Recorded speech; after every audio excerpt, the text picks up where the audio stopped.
आप देख रहे हैं अपना बिहार और आपके साथ मैं हूं विवेक। आज सबसे पहले बात पुलिस के अमानवीय रवैये की।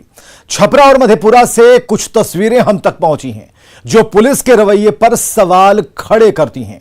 लॉकडाउन का पालन कराने का जिम्मा पुलिस पर होता है और हम आपको दिखा रहे हैं छपरा और पूर्णिया की तस्वीरें जहां आम लोगों को पुलिस का कोप झेलना पड़ा। ये दो तस्वीरें दिव्यांग के साथ बदसलूकी की गई, पुलिस पीटती रही, पैर तक चलाए। और छपरा में दिव्यांग के साथ बदसलूकी की पहली तस्वीर आपको हम दिखा रहे हैं, जबकि दूसरी तस्वीर मधेपुरा से है जहां पुलिस का अमानवीय चेहरा देखने को मिला, जहां पर वैन ड्राइवर की पिटाई की गई है।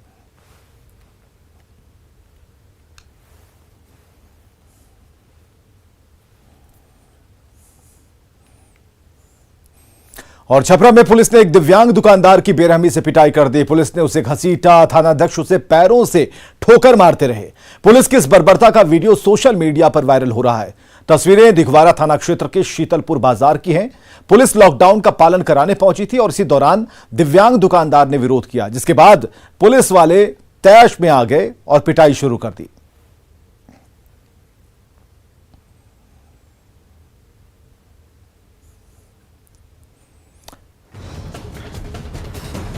तो सवाल उठता है कि लॉकडाउन की आड़ में गुंडागर्दी क्यों की जा रही है? नियमों का पालन कराने के लिए हाथ पैर चलाना क्या जरूरी हो चला है? क्या पुलिस वाले हैं तो कुछ भी करेंगे? सवाल यह भी है कि क्या ऐसे पुलिसकर्मियों पर कार्रवाई हो पाएगी? और चलिए अब बात करते हैं पूर्णिया की, जहां पुलिस की बर्बरता का वीडियो वायरल हो रहा है। वीडियो में एक मुर्गा वैन चालक की पिटाई की जा रही है और ये पिटाई कर रहे हैं पुलिस वाले। सुपौली निवासी पीड़ित ने बताया कि वाहन जांच के दौरान मोहनपुर पुलिस ने 1000 रुपए की मांग की, जिसके बाद वो वाहन लेकर भागने लगा। फिर पुलिस ने उसे खदेड़ा, सोनबरसा गांव के पास पकड़कर पिटाई शुरू कर दी। पुलिस के इस रवैये से वहां के ग्रामीणों में गुस्सा है। चौसा थानाध्यक्ष ने मामले की जांच का भरोसा दिया और पीड़ित ने पुलिस पर 20,000 रुपए और मोबाइल छीनने का भी आरोप लगाया है।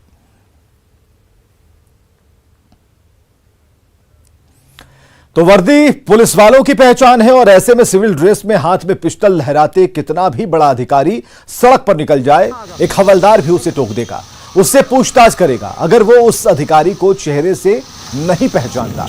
भागलपुर में कुछ ऐसा ही हुआ जब सिटी एएसपी लॉकडाउन का पालन कराने के लिए सिविल ड्रेस में बाइक से सड़कों पर उतर गए। फिर क्या था, मनाली चौक पर ड्यूटी पर तैनात पुलिस जवानों को आराम फरमाते देख उनका पारा चढ़ गया।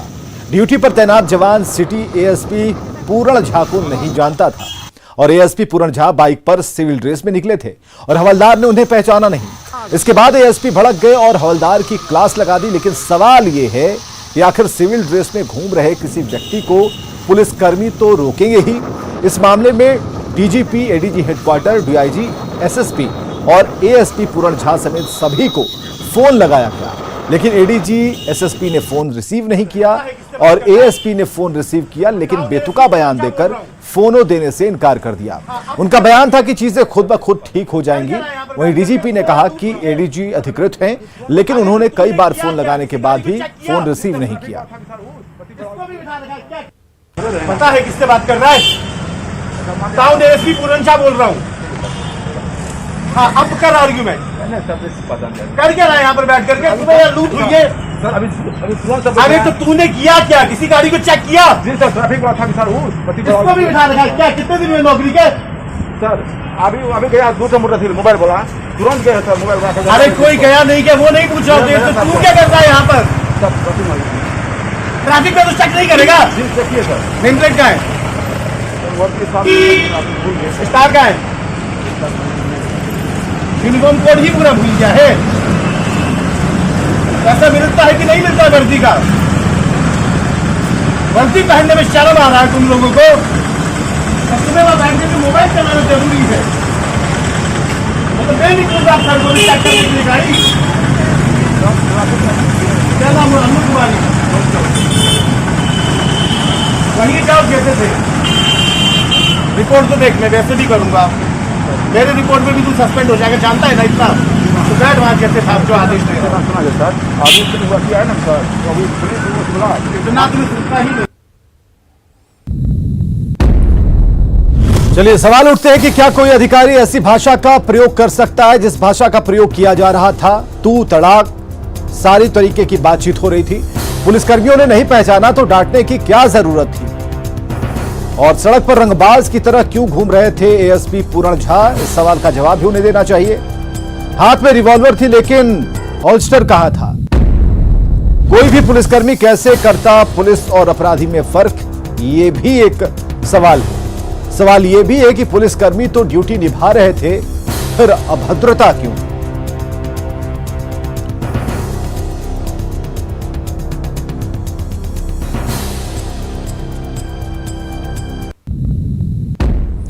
इधर बिहार पुलिस एसोसिएशन के अध्यक्ष ने एएसपी की भाषा पर सवाल खड़े किए हैं।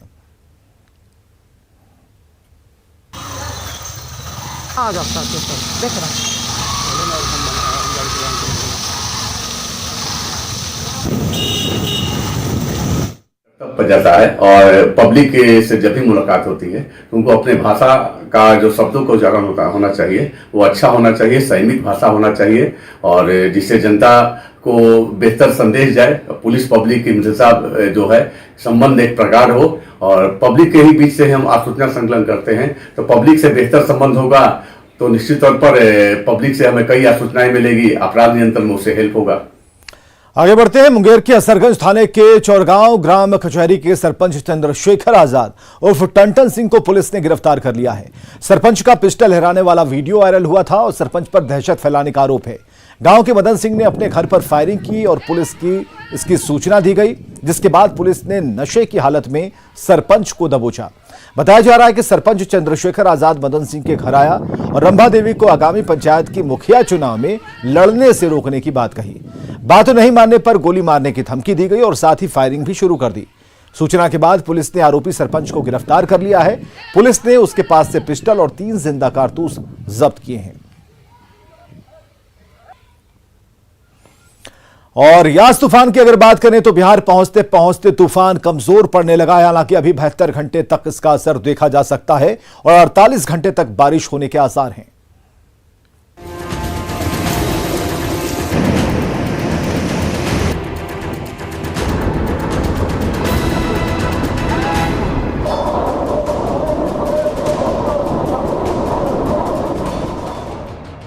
ओडिशा के तटों से टकराने के बाद, बंगाल में तबाही मचाने के बाद उम्मीद जताई जा रही थी कि यास तूफान बिहार में भी तबाही मचाएगा, लेकिन बिहार आते आते चक्रवाती तूफान यास कमजोर पड़ गया। पूरी तरह से कमजोर पड़ गया है और कम दबाव के क्षेत्र के तौर पर यह धीरे धीरे बिहार की तरफ आ रहा है और इसके प्रभाव से पूरे राज्य में अगले 48 घंटों तक मध्यम से हल्के स्तर की बारिश जारी रहेगी।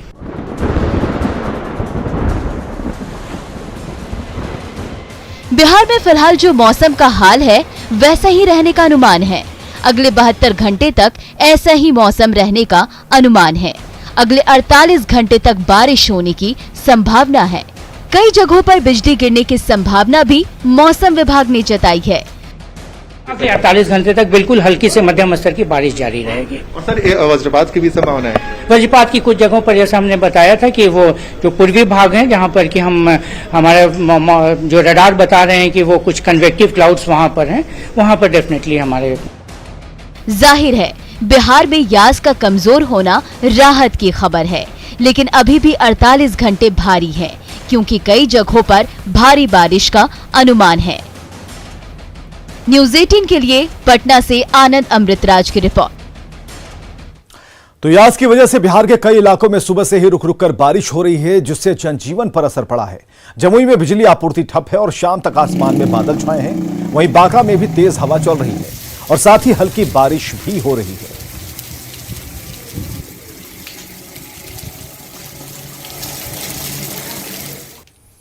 साल 2019 में पटना में हुए जलजमाव के बाद बड़े पैमाने पर नाला निर्माण का काम शुरू हुआ। कंकड़बाग, राजेंद्र नगर, कदमकुआं और नाला रोड के इलाकों में सड़कों को तोड़कर नाले का निर्माण शुरू किया गया, लेकिन यह काम अब तक पूरा नहीं हो पाया है। नाला रोड की तस्वीर भयावह है और महीनों से नाला निर्माण के लिए मुख्य सड़क को खोदा गया, लेकिन अभी भी काम आधा अधूरा है। हल्की बारिश होने से उस पूरे इलाके का हाल बदहाल हो गया। जायजा लिया साकेत कुमार ने। मानसून आने में अब चंद दिनों का वक्त बचा है, लेकिन पटना की जो सड़कें हैं आज भी जस की तस खुदी हुई है। आप देखिए, हम नाला रोड के तरफ हैं और यहाँ पर किस तरह के हालात हैं आप इससे समझिए।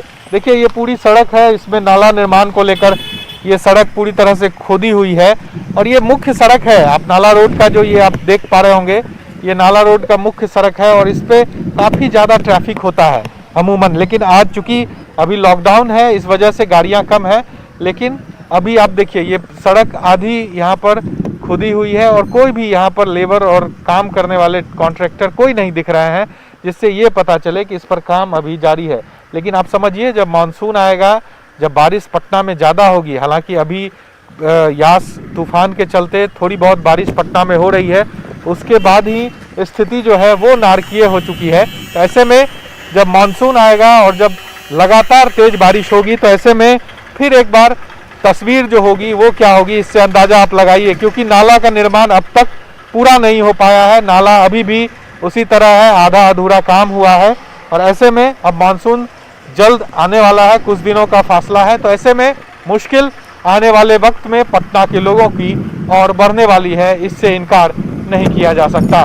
साकेत कुमार, न्यूज़ 18 पटना। बिहार में कोरोना के केस कम होने के साथ ही लापरवाही यहां बढ़ती जा रही है। बाजार से लेकर सड़कों तक लापरवाही की ऐसी तस्वीरें सामने आ रही हैं मानो अब कोरोना किसी का कुछ नहीं बिगाड़ सकता। तो सवाल है कि क्या आप भी लापरवाह तो नहीं हो रहे?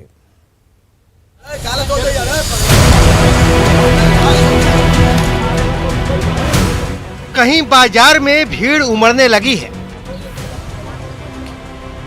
कहीं पूजा में श्रद्धालु उमड़ने लगे हैं,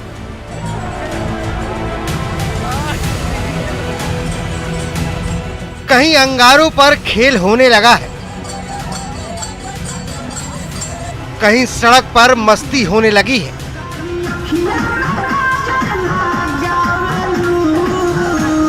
कहीं शराब की पार्टी होने लगी है।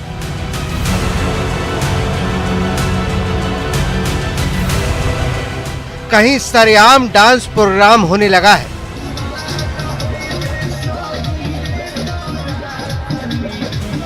पटना, भोजपुर, रोहतास, बेतिया और आरा से आई ये 6 तस्वीरें हैरान करने वाली हैं। न हर चेहरे पर मास्क है, न सोशल डिस्टेंसिंग का नामो निशान है, न बीमारी का डर है और न मौत का खौफ। कोरोना से बेपरवाही की इन तस्वीरों को देखने के बाद हर किसी को खुद ये सवाल पूछना चाहिए कि कहीं आप लापरवाह तो नहीं हो रहे। बिहार में अब तक 4,845 लोगों की जान ले चुका कोरोना खत्म नहीं हुआ है। लॉकडाउन की वजह से मामले कम जरूर हुए हैं, लेकिन अगर ऐसी लापरवाही होने लगी तो उसे घटने की बजाय बढ़ने से कोई रोक नहीं सकता। बीते 3 दिनों के आंकड़े देखिए। 24 मई को 2,844 नए केस मिले थे। 25 मई को 3,306 नए मरीज मिले। 26 मई को 2,603 नए मरीज मिले। यानी नए मरीजों के आंकड़ों में उतार चढ़ाव जारी है, जिसे पूरी तरह से कंट्रोल के लिए ही लॉकडाउन के साथ लोगों से कोरोना नियमों के पालन की अपील की जा रही है। ऐसे में आप ये सोचेंगे कि जब दूसरे लोग नहीं मान रहे तो हम क्या करें? जवाब है, कोरोना से बचाव के लिए खुद अनुशासित रहें। मास्क रक्षा कवच है, उसे लगाना न भूलें। साफ सफाई और सुरक्षा का ध्यान रखें। कोरोना से उबर चुके हैं तो भी एहतियात बरतें। मत भूलिए कि पहली लहर के बाद लोगों के लापरवाह होने की वजह से ही दूसरी लहर ने ज्यादा तबाही मचाई है। Bureau report, news 18 network.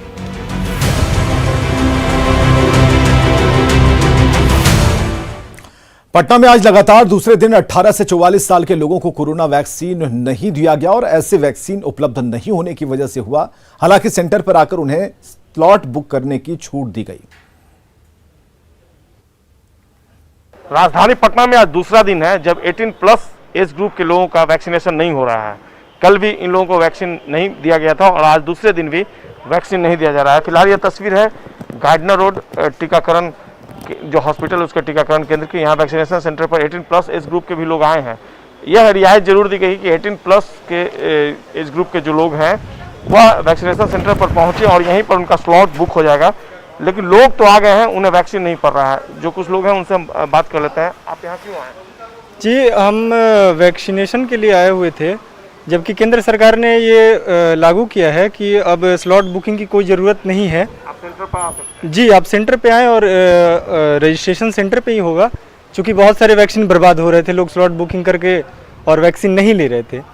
इस वजह से न केंद्र सरकार ने इस चीज़ को लागू किया, लेकिन इन लोगों से मुझे बात हुई तो बता रहे हैं कि ऐसा कुछ नहीं है, मैं 18+ को नहीं दे सकती। 44 साल तक के लोगों को? नहीं, यहाँ तो अभी नहीं चालू हुआ। तो 44 साल तक के 18 से 44 के लिए टीका कल भी नहीं दिया गया था? हाँ, कल भी नहीं लगा था। क्या इसका रीज़न क्या है, क्या कारण है? रीज़न हम लोग को ऐसा कोई आदेश नहीं है। क्या आदेश नहीं मतलब? माने कंप्यूटर का हमारे डाटा एंट्री लोग कहते हैं कि अभी 45+ का ही अति खुलता है। 45+ का ही हो पा रहा है। इस ग्रुप के लोगों को वैक्सीन नहीं मिला और यही कारण है कि लोग सेंटर पर जरूर आ रहे हैं। एक रियायत जो दी गई थी कि आप अपने जो वैक्सीनेशन सेंटर है वहाँ पहुँचे और वहाँ पहुँचने के बाद आपको वहीं पर स्लॉट बुक करवाना है। लोग पहुँच भी रहे हैं सेंटर पर, लेकिन यहाँ आने के बाद उन्हें जानकारी दी जा रही है कि वैक्सीन अवेलेबल नहीं है, लिहाजा आपको आज वैक्सीन नहीं दिया सकती। एक परेशानी का सबब बना हुआ फिलहाल 18+ एज ग्रुप वाले के जो 18 से 44 है उनके लिए, कि उन्हें 2 दिनों से राजधानी पटना में वैक्सीन अवेलेबल नहीं हो पा रहा है। संजय कुमार, न्यूज़ 18 पटना। वैक्सीनेशन बंद होने से टीकाकरण केंद्रों पर सन्नाटा पसरा है। कर्मियों को तब तक छुट्टी दे दी गई है और कल मौसम खराब होने की वजह से फ्लाइट नहीं पहुंची और ऐसे में आज उम्मीद जताई जा रही है कि वैक्सीन आते ही कल से वैक्सीनेशन शुरू होगा। पटना विमेंस कॉलेज वैक्सीनेशन केंद्र का जायजा लिया हमारे सहयोगी रजनीश कुमार ने। राजधानी पटना में लगातार दूसरे दिन भी 18 साल से लेकर 44 साल तक के लोगों का वैक्सीनेशन ठप है और सभी सेंटर खाली पड़े हुए हैं। पटना विमेंस कॉलेज जहां हर रोज वैक्सीन लेने वालों की भीड़ देखी जा रही थी, लेकिन सभी कुर्सियां खाली है, ना तो वैक्सीनेटर हैं और ना ही लाभार्थी हैं, क्योंकि वैक्सीन उपलब्ध नहीं है। कल ही जिला प्रशासन ने उम्मीद जताई थी कि फ्लाइट पहुंचेगी और उसके बाद वैक्सीन मुहैया करा दी जाएगी, लेकिन बताया ये जा रहा है कि खराब मौसम की वजह से फ्लाइट नहीं पहुंची, जिसके कारण वैक्सीन मुहैया नहीं कराई जा सकी है। आज भी पटना सिविल सर्जन की माने तो शाम तक उम्मीद है कि वैक्सीन की खेप जो है पटना में पहुंचेगी एयरपोर्ट पर फ्लाइट से। उसके बाद कल से जो सामान्य स्थिति है वो हो जाएगी, लेकिन इंतजार करना बेहद जरूरी है, क्योंकि सरकार ने यह आदेश भी जारी किया था कि ऑन द स्पॉट रजिस्ट्रेशन के साथ वैक्सीन दिया जाएगा। एक तरफ ये सौगात तो दूसरी तरफ वैक्सीन की किल्लत। सबसे बड़ी बात यह है कि अब लाभार्थी तो वैक्सीन लेने के लिए तैयार हैं, लोग जागरूक दिख रहे हैं, लेकिन अब वैक्सीन की आपूर्ति में कहीं ना कहीं परेशानी हो रही है। रजनीश कुमार, न्यूज़ 18 पटना। और सासाराम में एक बार फिर कोसी से कटाव शुरू हो गया है। कुंदह गांव को कटाव से बचाने के लिए फ्लड फाइटिंग का काम किया गया, जिस पर करीब 2.5 करोड़ रुपए खर्च हुए, लेकिन स्थानीय लोगों का आरोप है कि लूट खसोट की वजह से इसका कोई फायदा नहीं हुआ और इलाके में कटाव का खतरा बना हुआ है। निर्माण कार्य भी ध्वस्त होने लगे हैं। हालांकि डीएम ने योजना में धांधली से साफ इनकार करते हुए कहा कि कोसी नदी के नेचर की वजह से कटाव हो रहा है।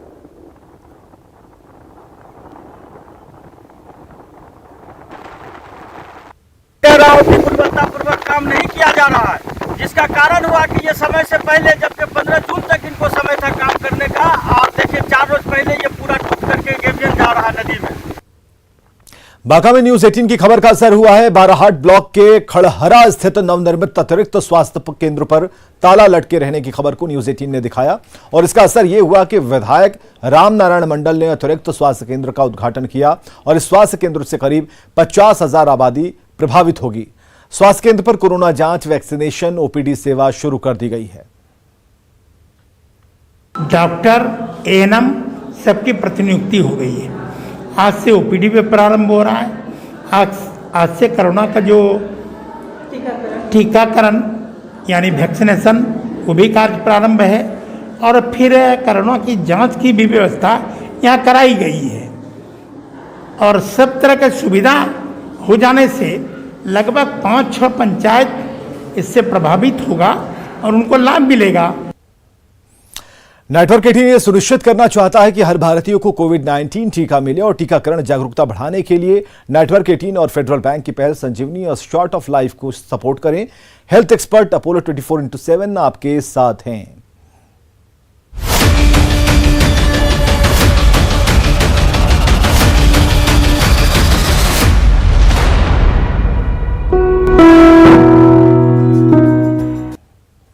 और आगे देखिए जोहार झारखंड।